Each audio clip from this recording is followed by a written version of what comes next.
Amasomero ag'enjawulo okuva mu bitundu bya Buganda geekulumudde ne geeyiwa mu lubiri lwa Bafemmengo okwetaba mu Kivulu ekimanyiddwa nga Vvaawo Ndye ekyategekeddwa ekibiina ky'olulimi Oluganda okwongera okutumbula olulimi, ebyobuwangwa, ennono wamu n'okwongera okuyigiriza abaana abato emizannyo gyaffe ginnansangwa, ng'omwo abaana abato beetabye emizannyo egy'enjawulo. 1, 2, 3, 4, 5, 6, 7, 8, 9, 10.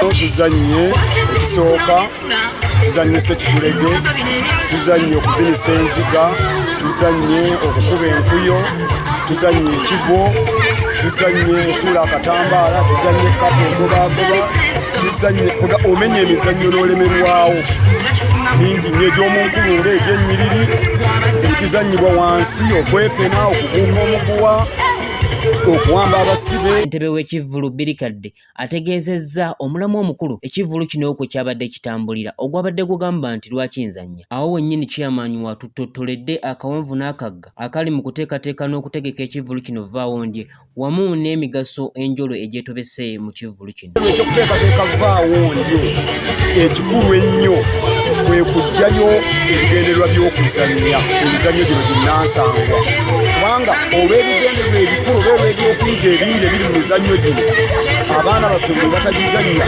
bingi bye tufiirwa. Omwaka guno omulama tutambulidde kubuuza nti lwaki nzannya. Omuntu ategeera nti ekinzanyisa okubuuka omuguwa, okusamba omupiira, okwepena, lwaki nzannya sekitulege, lwaki nzannya okumeggana. Ebyo byonna nti ekisooka gulwanyisa ettuula wamu. Bw'atyo mu kuzannya emizannyo egyo yanokoddeyo emigaso egiri mu ttaka abaana kwe bazannyira wamu n'obutonde bw'ensi okwongera okubukuuma nga Ssaabasajja Kabaka bw'azze atukubira omulanga Abaganda n'Obuganda okutwaliza wamu. Gikuuma ettaka, tetuzannyira mu bbanga. Omuzadde oga nti wange kandikewo oluggi abaana bange we banaazannyira. Twazze mu lubiri wano, singa tewabaddewo ttaka twandizannyiddeo. Tegeeza nti si kukubiriza abantu temwetundako ttaka, naye bye tukolerako byetaaga okukkaatirizibwa. Eraba enkumi n'enkumi z'abaana abali wano, singa tewabaddewo tetwandikikoze.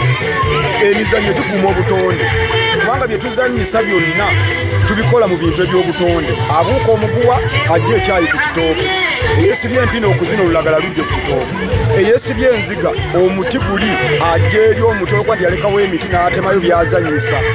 Akalaatidde abazadde okwongera okwenyigira n'okuwagira enteekateeka eno ey'okuyigiriza abaana emizannyo gyaffe ginnansangwa olw'ebirungi ebigyetobeseemu nga obumu, obwetowaze, enkolagana wamu n'okkuliza abaana mu mpisa. Akubiriza nti abazadde bongere okuwagira ekivvulu Vvaawo Ndye olw'ensonga nti kigenda kubayamba bo bennyini emizannyo gibayambeko mu bintu eby'enjawulo okuzza empisa mu baana, kubanga emizannyo gizannyirwa ku mateeka.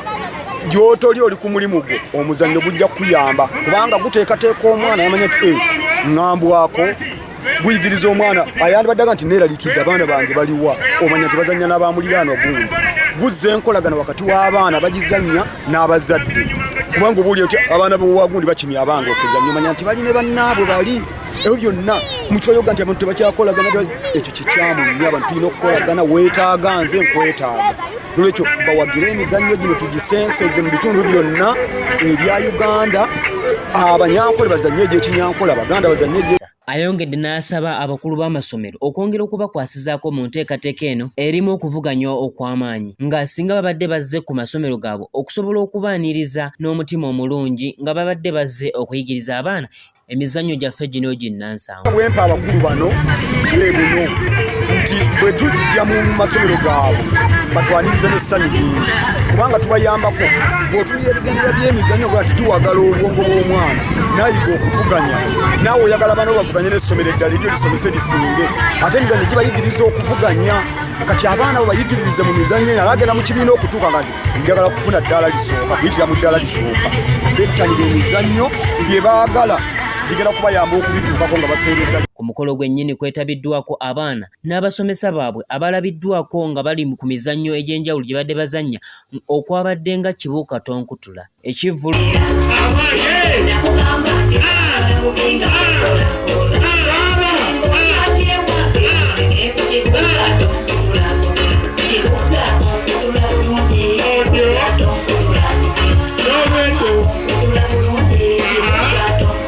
kino kyennyini kwabaddeko musaayi muto era eyasanyusizza bato banne nga bayimbiramu ku buyimba obw'enjawulo.